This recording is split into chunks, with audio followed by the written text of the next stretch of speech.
So I've moved over a dozen times in my life, and I know the trick is to start early and purge before you pack. Therefore, welcome to yet another book unhaul. Before we begin, pay no attention to the office chair behind the office chair. I live in a one-bedroom. I just got this chair for free. It has lumbar support. I don't know where to put the other one. Let's continue. So the first book I'm unhauling is Little Moments of Love by Catalina Comics. I used to follow her on Instagram, and if you've been watching my channel for a while, you can tell a trend here. If I follow someone on Instagram and I really like their work or their writing, odds are I'm going to pick up their book.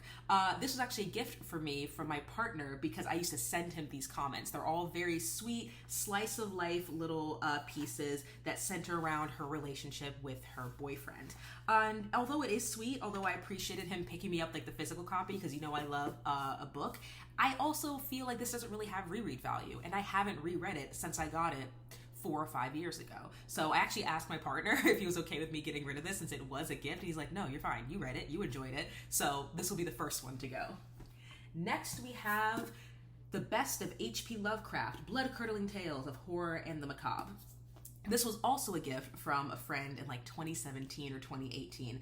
And while I love horror movies, and that's the reason why he got this for me, while I do understand that Lovecraft is a huge influence on the horror genre, I just haven't felt motivated to pick this up and read it. And while I'm sure I'll read some Lovecraft stories at some point in my life, I don't really feel the need to carry this around with me anymore because it's been so long that I've picked it up, even just held it.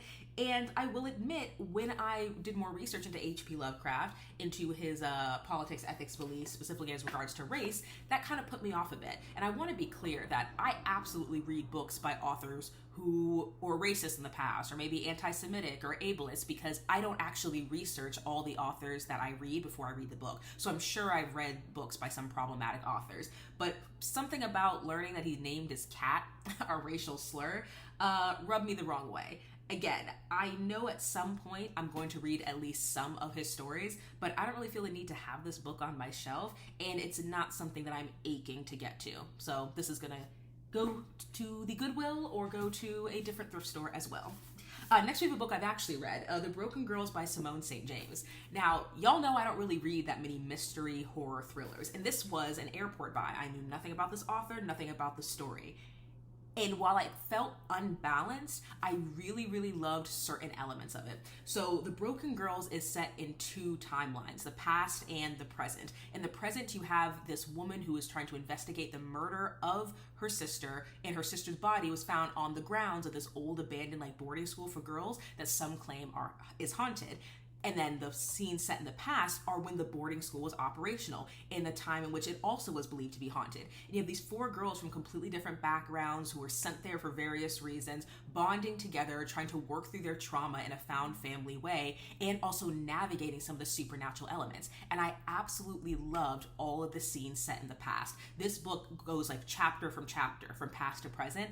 And while the main character in the present, her budding relationship, her issues with her father was interesting, I wanted like the gothic thriller, 4 girls investigating a sound in the middle of the night kind of thing. And while those 2 timelines do coincide at the end in a way that I think is really interesting, in the end, because I preferred one timeline so much more than the other, this book felt unbalanced to me. The reason I kept it is because I think this could make a great movie or a great play. Like, I think this could be adapted in a really, really interesting way, even if only the timeline in the past is adapted and they wrap up the ending in a new way. Have I ever adapted a novel?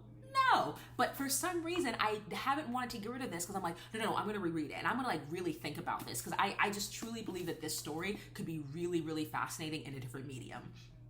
But again, I'm not going to be writing any adaptations anytime soon. I always can pick this book up again. I think, it was retailed for like $15 like 6 or 7 years ago. So, it's not going to break the bank. And while I am glad that I read a Simone St. James book, when I say it's an airport buy, I mean, like, this looks interesting, easy to read, I'll pick it up. This isn't really my genre, even though I love these types of movies. So I would actually recommend this book with the acknowledgement that I find it to be a bit uneven, but because I'm not going to be writing a film or stage adaptation of this anytime soon, this one is going to go as well. Another book that I have read is What I Was Doing While You Were Breeding by Kristin Newman. Now this feels perhaps even more poignant with the current Supreme Court decision. But this book, as you can imagine, is about what this woman, Kristin Newman, was doing while other people in her life were settling down and specifically having kids. And I picked this up initially because, one, I like memoirs. I love traveling. This is clearly kind of a travel memoir. And I'm someone that has no plans of having children and has been consistent about that since I was a child. What I got was less of a memoir about being an independent woman or choosing to prioritize different things in your life or navigating the adjustment that comes when the people in your life start to have kids and you don't. And this was really just like an international sex diary. Now, travel is great. Sex is also great if that's your thing. But this book was spent so much more time indulging in her various escapades, also in ways that kind of grossed me out in the way that she talked about race. Like, she's a whole section in here where she says, oh yeah, I didn't hook up with any guys and went to China because they're too small and hairless. Or another time she took like an Ambien or one of those like sleeping medications and then got on her computer and sent an email to an Asian guy apologizing for not finding him attractive. She also has kind of a longer term relationship with a person who has darker skin, and the way she talks about his skin in contrast with the white shower tiles, and the way that she has a food-based nickname for his name. Excuse me. And look, he dated her, so clearly he was fine with it, but just, it made me really uncomfortable. And then I feel like we get to like this far in the book, and then it takes a hard left, because this whole book is about her like traveling and being independent and having sex and seeing all these amazing things and dating people. And then literally in the last chapter, probably the last half of the last chapter, she references a man that her friend wanted to introduce her to who recently got divorced, and she ends up meeting him, falling in love with him, getting married, and being the stepmother to his children. And I'm not saying that people can't change their mind. I'm not saying that just because something is right for you in one season of your life, that has to be the way you live moving forward.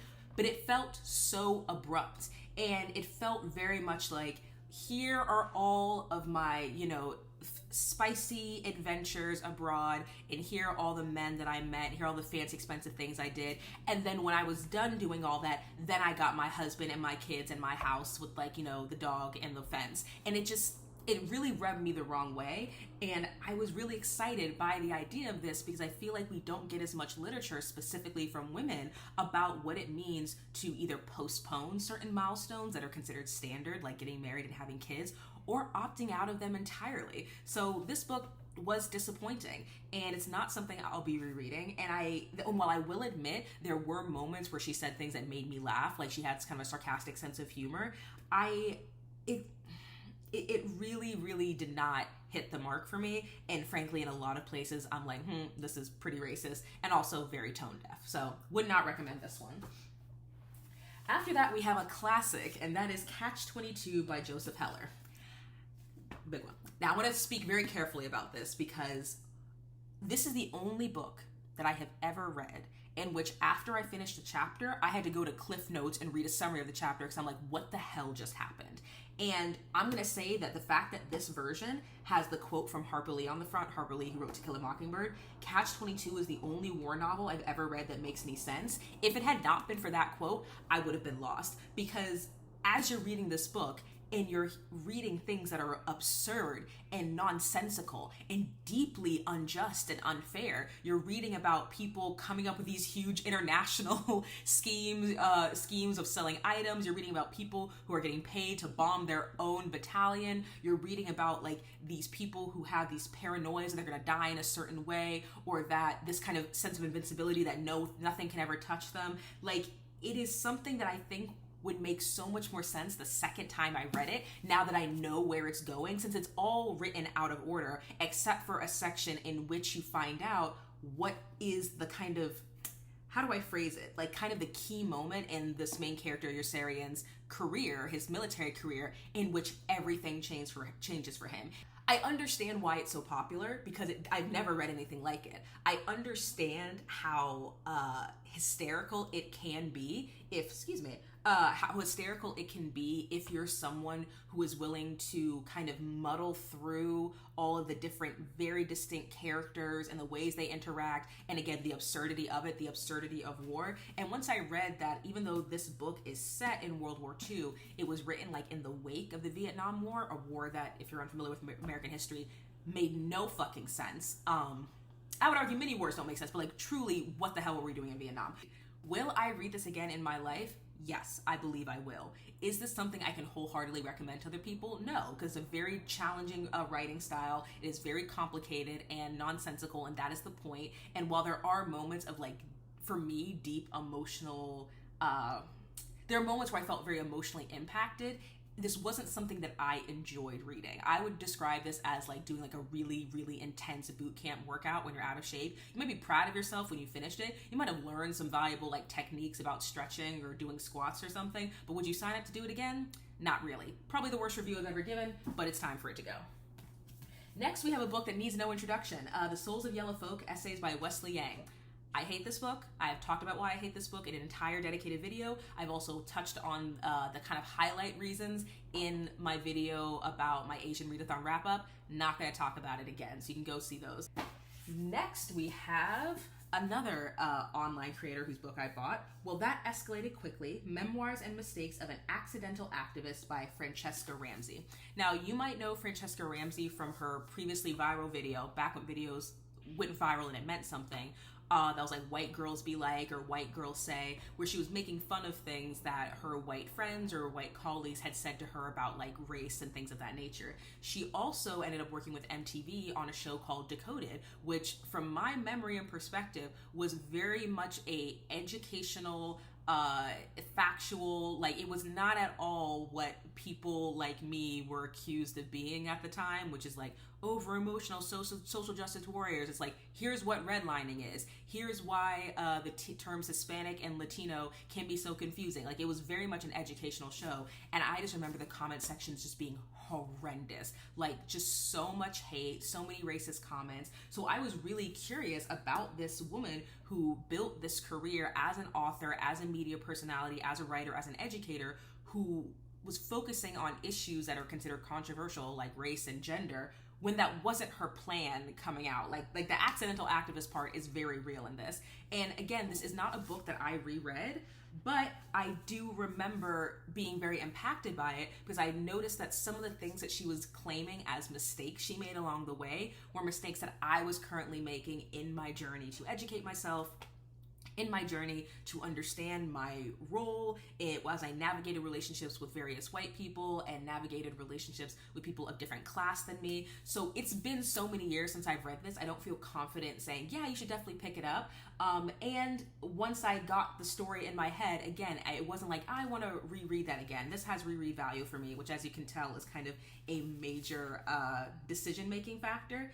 But I will say that if you are someone who makes online content, hearing about this individual creator who wrote this book, in 2018, so it's still pretty recent in terms of what call out and cancel means, but also when you talk about the ways in which, or when she talks about the ways in which she had to learn to play the media game. But she gave this really great example of a time she went on a talk show, and when individuals were asking questions, she was like engaged in like paying attention and being like, okay, about race. What she didn't know was that they were taking B-roll footage before the filming started, where she was just like sitting like this, like neutral. And when she saw the airing of the episode, they spliced in those B-roll shots of her looking bored and uninterested into people asking their questions, which made it seem like she wasn't really caring about their question. And I was like I know editing can be huge in misrepresenting people, but just hearing a personal story of someone who didn't have any media training, it was her first time on a talk show, she was talking about a freaking YouTube video that suddenly became this big flashpoint for race conversations. It was just like, damn, I can't even imagine how challenging that would be. So while I still watch some of her videos, I keep up with some of her writing, I do think she's a really interesting artist and activist. This isn't a book that I feel like I need to hold on to, but from what I remember, it was a good read, and also a fast read, because she wrote this in a very kind of familiar conversational style. Next, we have the Morning Magic 5-Minute Journal, Inspiring Prompts to Set Intentions and Live with Gratitude All Day. I think this is a beautiful book. Kind of goes with my outfit. Beautiful. It was a gift, and I just never filled it out. I have so many composition notebooks. I have so many journals that I've written a few pages in and done nothing else. And while I don't think there's anything wrong with like practicing gratitude or, you know, practicing mindfulness or writing down intentions, and while I do think this, again, is like a very beautifully done book, I just love everything about the visuals of it, I'm not going to use it. I've had it for years. I'm not going to use it. Someone else can probably get some really good work done internally with this journal. This stack is about to get even bigger. Next, we have a textbook, African American Religion from 1500 to 2000, Colonialism, Democracy, and Freedom by Sylvester A. Johnson. This is one of those books that I had a bunch of readings out of for a class, and not the whole book, but various things. They were super fascinating. I kept telling myself, I'm going to come back and finish those readings. I'm going to read this whole thing from 1500 to 2000. I'm not. I have all the syllabuses from the courses I took, all the syllabi. I will come back to this if I need it, but this is a textbook that has to go. But in my defense, there are some textbooks that I have from my undergrad days that I've kept because I love them so much. Next, we have a childhood classic, Where the Sidewalk Ends by Shel Silverstein. I actually haven't decided if I'm going to get rid of this one or not, because while I do have all three of the Where the Sidewalk Ends books, or like The Lighthouse in the Attic, all of those, this one was always my favorite as a kid. And I reread this actually like a month or two ago. So I don't know, I think I might keep this one and unhaul the other two because this one was my favorite. This is not a book, again, that I'm like going to be constantly rereading, but because I am going through this and I'm remembering certain poems like Sister for Sale, this was a big one for me growing up, that meant so much to me, and as an adult I can appreciate some of the kind of nuances and honestly like philosophy in this children's poetry that I didn't get as a kid. I put it in this list and I'm like, oh yeah, I'm gonna get rid of it, and as I'm talking about it I'm like, maybe not. So this is a maybe. This one might stick with me, but definitely the other two I'll get rid of. Another textbook, The Judgement of the Dead, The Idea of Life After Death in the Major Religions by S.G.F. Brandon. Excuse me. Another book I read for undergrad. In another life, I would have, you know, a whole PBS show about the afterlife and death culture and funeral rites, and I find it super fascinating. However, a lot of the information in this book, solid information that's been corroborated by other sources, is stuff that I don't want to say I already know, like I'm not super well versed on the afterlife and Zoroastrianism, but I have other sources that talk about it in a way that is just a writing style that's easier for me to process. And this book was also written, a minute ago, 1967. And there are certain things in this that in my more recent master's in religious studies, I'm like, yeah, we don't interpret it this way anymore. We actually have this better translation, this, that, and the other. And so I'm just going to keep my other sources, but I do love books about death. Now to an artist. This is The Diary of Frida Kahlo, an intimate self-portrait. So if you've been watching my channel for a minute, you'll know that Frida Kahlo is one of my favorite artists. I read the entire Hayden Herrera biography, which I adore. And so I wanted to pick this up, even though I have mixed feelings about reading diaries. So this is like quite literally like scans of the copy of her diary. So this is her writing. These are like sketches and drawings she did. And of course, it's all in Spanish. So there is a translation section in the back where they write out all the English. So basically you'd be like flipping back and forth between like, okay, I'm looking at this image on this page, or I'm reading this journal entry, and then I go to the back and read it. And although I did read Diary of a Young Girl, you know, the Anne Frank autobiography or memoir when I was in school, I have mixed feelings about publishing people's diaries after they die, especially in cases like Anne Frank's, in which things were written out or edited out or changed because their family, or I think specifically her father, wasn't comfortable with certain things. I don't know if this has been edited out or changed. Again, also just like a beautiful book. I just bought it because I love Frida Kahlo, and I'm like, oh, I'll read it. And every time I pick it up, I'm like, this is her diary. Like I understand she's dead. Depending on your afterlife beliefs, she may or may not care. But I think I'm going to put this aside. And if I come to another point in my life where I want to read her diary or read somebody else's diary, I will. But I don't know. I think that's some kind of line for me. I'm not sure why. I think it's very emotional, not necessarily rational. But even though this is a beautiful book, and I do have flipped through this many times and just been like, wow, like this was her handwriting. These are the drawings that she wrote in her journals, and the way she like used different colors and the emphasis and how she scratched things out. Like, I am fascinated by that, but I don't really feel comfortable reading it, and so I'm not. So I'm going to give that one away as well. On to stack 2. Flowers for Algernon by Daniel Keyes. I talked about this book in my Terrible Books for Terrible Times wrap up. I love this book. I think it is a very well written book, despite how dated it is, as it talks about I'm going to say ability and mental health. If you're unfamiliar with Flowers for Algernon, this is a story of a mouse named Algernon who's experimented on to increase his intelligence. And after it's successful, a person named Charlie, who, depending on how you read the book, this whole thing is written from Charlie's perspective in terms of like his journal entries, knowingly consents or not really knowingly consents to this procedure to make him more intelligent. And spoiler alert, it works. However, just because his intelligence increases, that doesn't mean the quality of his life increases. That doesn't mean his integration into society as someone who doesn't have a mental disability is easy. And there's a lot of questions in this about what makes a good life, and was he actually happier before he knew all these things? Is it worth the pain and the suffering and the degradation of certain relationships that happens in this book for all the things he achieved and gained? So it is a well-written book. It is a very sad book. It's something that, because it's so heavy, I'm not going to be reading it very often, and because it is a much older book, you can get it quite cheaply. So I do very much think that this is something that I would recommend to other people, as long as they know they're going into a heavy story, and as long as they know that certain terminology that is used for people with disabilities is very outdated, because this book was written in 1959. So they definitely don't use the terms that we use nowadays. But I do think that with the winner of the Hugo Award and the Nebula Award, yeah, I think that is absolutely warranted, absolutely earned. So a really, really good book, but one I will be letting go of because I don't reread it often enough, and a heavy one. Like, if I read this once a year, if that, it would be fine. And this was actually my second time reading it when I read it for that video. Then we have How to Do Nothing, Resisting the Attention Economy by Jenny Odell. And for the record, for the books that I have read that I've talked about on this channel, I'll put the links to those videos in the description. This was obviously a highly recommended book, and I also learned about it from Ariel Bassett's video.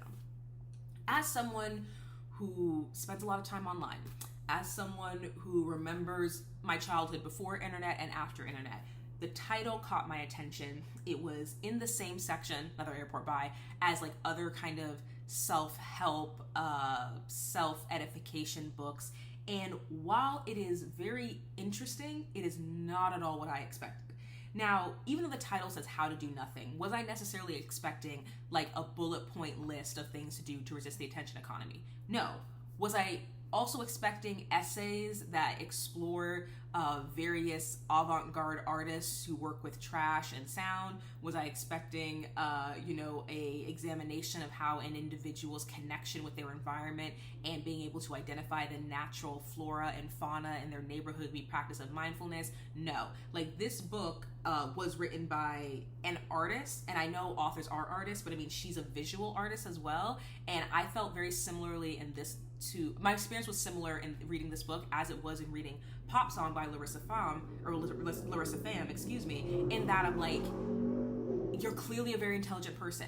You're clearly a very esoteric person who thinks deeply and feels deeply. But like, I really have no interest in reading about your experience going to a symphony in which there were no like actual notes played. Like, I get how she is discussing the individual ways that she has divested from the attention economy, how, reading certain classic novels and connecting with the environment in her area, and going to a garden and just listening to the bird sound and watching the sunset as an art piece, how that worked for her. But I was not expecting, when I picked up this book, something so specific, so personal. I thought that her examination of the attention economy was interesting in this, but the majority of this book wasn't really about that. It was about all these things around that. And because between this and Pop Song, I'm just wondering if I am not the audience for books written by visual artists, because the two that I've read are referencing all these pieces of art, these photographs, these musicians,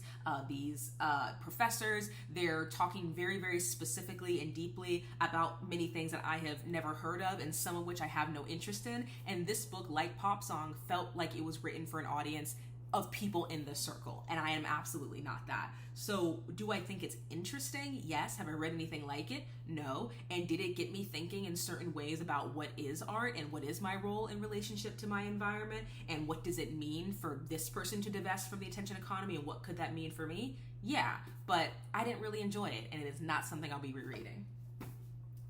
Another Instagram book is Am I There Yet? The Loop-de-Loop Zigzagging Journey to Adulthood by Mari Andrew. This is another artist whose work I followed on Instagram for a long time. Her illustrations tended to be more on the simple side, but they always had like text involved with them. So this one is a man's most attractive accessories, or you'll have another section in where she describes prescriptions for a broken heart. And she's very vulnerable. She talks a lot about emotions, and she really gives them their, not just their fair shake, but she really prioritizes the way she feels things, which was really refreshing to me for someone who has their own issues around vulnerability and often doesn't view my emotions as valuable information that I need to move through the life as a whole person. But as I read this book, which yes is a collection of, comics from her Instagram and new ones, as well as various essays that she's written, I found that while I enjoy her writing in short form in like situations like this, I felt these were the weakest section of the book. And while this book is majority images, again, once you've kind of seen them and processed them, I did not feel that impulse to go back. And while I understand that just because her particular journey to adulthood is going to involve things that don't necessarily apply to me, I did find that the line between speaking about a personal issue in a way that may be beneficial or informative or, cause emotions in someone else versus this is what I'm going through and I want it to be heard, I feel like there's a fine line there. And while I read plenty of memoirs and biographies, and I read about people with completely different life experiences than mine, and I found it very fascinating, something about her writing in this book made me feel like, oh, this is something that I am reading and finding interesting because I followed you on Instagram for a few years. I'm like, oh yeah, you mentioned that your dad died and he was a musician. Or yeah, you mentioned this particular trip. And I wanted to learn more about her. But as I've gotten further and further from my viewership, parasocial relationship, whatever, with Mari Andrew, I just no longer follow her on Instagram. When I've tried to reread this book, I'm like, I don't really care. But I don't know. I do think that there's something that I'm not quite putting my finger on when it comes to reading work by someone about themselves, and this just didn't hit the mark for me. Like, I don't know if someone who has no familiarity with her, who's never followed her on Instagram or read any of her other writing, I don't know how interesting they would find some of these passages, and if they would feel that it was worth, the full sticker price and that whole experience. Sorry, my computer almost died. So, Am I There Yet? Another one we're letting go. Okay, here are the other Shel Silverstein's books. My bad. These are the other ones. I got them secondhand, so I don't remember what they're called. This one is Light in the Attic, and this one is Falling Up. There's absolutely nothing wrong with these books. I loved them all when I was a kid, but the first one was my favorite, so I'll be letting these go. Next, we have Discourse on Colonialism. This was a really, really fascinating book. I mean, almost like a pamphlet, but I learned about this author through a exhibit on Salvador Dali because he was a surrealist, Aimé Césaire, I believe that's how you pronounce his name. But in addition to being a surrealist, he also kind of founded the idea of negritude, and his examination of what it meant to be ethnically black, ethnically have African ancestry, but to live in a place colonized by France, to be educated in France in a time in which colonialism was, yes, he was critiquing and other people were critiquing as well, but the whole sun never sets on the British Empire thing was still very much like propped up as a good thing. It still is propped up as a good thing now, but I feel like we're being more critical of it. This book, so intelligent, so vicious, funny sometimes too in the way he tears down certain ideas around why colonialism is good and how these big European powers are helping these, small brown and black countries by controlling their resources and taking their land and subjugating their people. And, but they brought them a railroad. Like, he very, very specifically talks about individual countries, but also a general idea of what it means to have various world leaders and individuals to think that they not only have a right to other people's homes and lands and property and resources, but it's actually better for them. Like, very much that whole white man's burden, manifest destiny kind of thing. This book, for as short as it was a bit challenging for me to read because he is like such an intellect. He was also a politician and an activist. And while I am interested in more work by him, he was also a very famous poet, and I am interested in learning more about surrealism as a political movement, because I come to find out through my reading about Salvador Dali that while he was a surrealist in terms of his art, he intentionally could distance himself with like the surrealist movement, the surrealist party, and he very much enjoyed the fame and pomp and circumstance that came with his international tours and his artwork. So as Dali is my father's favorite painter, I never knew of surrealism as anything other than an art style. So hearing the way it was blended with politics, seeing what inspired him to create an entirely new movement focusing on African history and, pride and ownership of our past in a way that is not, watered down by white supremacy, even though white supremacists are not the words he uses in the text, was really, really fascinating. So not something I think I'll reread anytime soon, but I do want to pick up more work from him, specifically his poetry. Another memoir we have is When I Was Puerto Rican by Esmerelda Santiago. I feel so guilty for unhauling this book because I myself am Puerto Rican. So this book is a memoir. It is one of several. I believe the second one is Almost a Woman, and the third is Turkish Lover. Yeah. So basically this trilogy of this young woman, Esmeralda Santiago, immigrating from Puerto Rico to New York, New Rican, just like my family is, reminiscing on what it was like growing up in Puerto Rico, the politics of it, the more rural life, of course, the Christian missionaries and other aspects, and what it means to come to a new country and learn a new language and have to integrate to a new culture.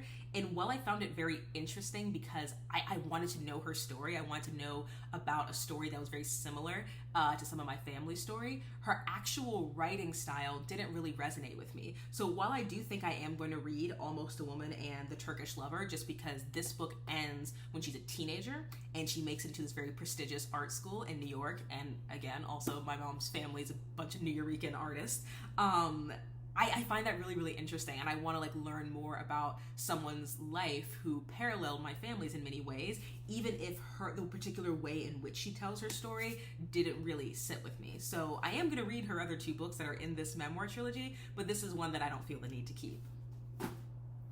On a completely different note, we have Long Way Down by Jason Reynolds. This is really, really fascinating. This is a kind of a supernatural drama.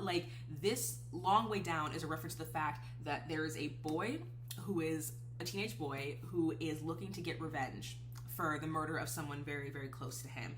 And he gets in the elevator to go downstairs, and on each stop, he is realizing that he's having these supernatural experiences with various people in his life and his community who have died from gun violence. And the entire thing is also written in verse, and the way that the poems are structured on the page also reflect what is kind of happening in the action of it. So this was really, really interesting. I had never read a book written in verse before, and although I was familiar with Jason Reynolds because a theater I worked with did an adaptation of one of his books into a play called Ghost, this was the first book I had read by Jason Reynolds as opposed to an adaptation of one of his stories, and I really like it. I thought it was really creative, not only in the structure of the poetry, but kind of the whole narrative of each floor in the elevator, you're revealing something else. And in addition to him having these supernatural experiences, the supernatural entities that he's meeting also interact with each other, which is very fascinating when you realize that some of these people killed each other and how they are kind of coming together in this story, sharing parts of the story that this young boy doesn't know, Will trying to figure out what does this mean for me and how is this going to affect the choices I make in the future. And it has an ambiguous ending. So I'm a fan of the show Don't Tell. Of course, I have my assumptions about what Will ends up doing when he finally gets off the elevator. But this is a story that, while I enjoy it, I'm not going to read it anytime soon, or reread it anytime soon. Are you noticing a trend here? So highly, highly recommend this. Definitely want to read more Jason Reynolds, but I feel like this one can go. I mentioned Frida before, and I'm mentioning her again. Frida, a biography of Frida Kahlo by Hayden Herrera. To be clear, this is not Frida Kahlo. This is Salma Hayek as Frida Kahlo in the movie Frida. I used to work at a Tex-Mex restaurant, sidebar, a Tex-Mex restaurant owned by white people. And they hired a bunch of college students in the art school in my city to do this big mural of like Mexican stuff on the wall. When I walked in and saw that they had not painted a picture of Frida Kahlo, but painted a picture of Salma Hayek as Frida Kahlo, I was like, y'all, come on. Like, it just, like, while yes, obviously she's in costume, if you look at Frida Kahlo's facial features, it's a different woman. It's a completely different woman, and I'm convinced that they just Googled, Frida Kahlo, she was Mexican, and then saw this picture and were like, yeah, like, it's clearly this picture from the movie. So I also hate movie covers on books, but I got the second hand because Frida Kahlo is one of my favorite artists, probably my favorite. It is huge, incredibly detailed. Certain sections were less interesting than others because it was like, hey, you need to understand the politics of what was happening when she was 14 to explain her activism when she was 17. But I love this book, and I'll be rereading this book, and I'll be rebuying this book, but not with the freaking movie cover. I want to buy like a nice hardcover book that either has a real picture of Frida Kahlo on it, or maybe has a picture of some of her artwork. Of course, this book also has, breakdowns of some of her art. This one was a self-portrait Frida. Oh, what fell out of this? Something fell out. This was a self-portrait that Frida painted of herself after she cut off all her hair after her husband Diego cheated on her with her sister. I could talk about Frida Kahlo all day, every day, and so to have like this pretty much considered like the biography of her, I want it on my shelf. I need it on my shelf. And no shade to Salma Hayek, but I want a picture of Frida, and I want a hardcover so it can be a little bit more sturdy. So a book I adore and would recommend, but I'm getting rid of it. Ugh, another big one. A survey of the Old Testament. For those of y'all who didn't know, I got a master's in religious studies and a bachelor's in religious studies. This is the scam of college, y'all. This book is hefty, and it was expensive. I was dumb. It was a freshman year of college, and I bought every single book that my professors told me to buy for classes. Pro tip if you're going to college, buy the first book in each class that you'll be reading from first. Do not buy the other ones until you get further in the semester, because not only will they be cheaper later on, also, if you have a situation like this, we had to buy this whole ass expensive book in the entire semester. We did not read a single page. This book was like, I feel like it was over $100. And I've kept it for years out of spite. I'm like, I'll read it. I mean, not all of it, obviously, but I'm like, yeah, I like Ruth. I'm going to read about, the patriarchal period, and I'll read about Judges and the cyclical structure of this particular thing. I was like, I'll read this. I'm not going to read this book. The money was spent in literally 2012. It's been 10 years. I can let this go. But even as I'm saying this right now, I'm like, I spent so much money on this for a college student, and we never cracked it open once. And I, like an idiot, dutifully brought this big ass book to class with me every day because they told me to, just in case we had to reference something. And we never did. I promise I'll get over it. I'll get over it because I'm letting this go. But yeah, this is going, and I have no recommendation for it because I haven't read a single page. Ugh. And finally, we have a childhood favorite, the Roald Dahl Treasury. Roald Dahl was my favorite author when I was a kid growing up. I read BFG, I read James and the Giant Peach, I read Matilda, I read Fantastic Mr. Fox, Danny the Champion of the World, and this was one of the gifts I got when I was a kid. This was my first introduction to Roald Dahl that also had little extracts from longer stories like The Witches, which has been adapted twice now. And while I loved it growing up, and while I do have, sentimental attachment to it, again, this is not something I'm going to reread anytime soon. Getting older and learning a lot more about Roald Dahl's just rampant, blatant anti-Semitism also put me off a bit. And there are other books that I have in my collection that are older, were childhood favorites I got when I was a kid that I'm keeping, so I don't feel like I need every single book that I bought as a child or was given to me as a child. So, look at all the books. Ignore the mess from me packing. These are all the books that I'll be unhauling. As I went through my entire bookshelf, I've realized that I have a pretty sizable stack of physical books that I want to read that I haven't read yet. So I may do a physical pseudo TBR video, because y'all know how I feel about TBRs, but kind of giving you an update about here are all the things that I got rid of, but here's some things I kept that I really want to get to. So I will check in whenever I can, but thank you for joining me for this little unhaul. And if I have any ideas, any ideas that would perhaps be relevant or interesting when it comes to like packing books or transporting books or anything like that, I will try to give them a share, but we shall see. And with that, as always, I hope you have a good one. Bye.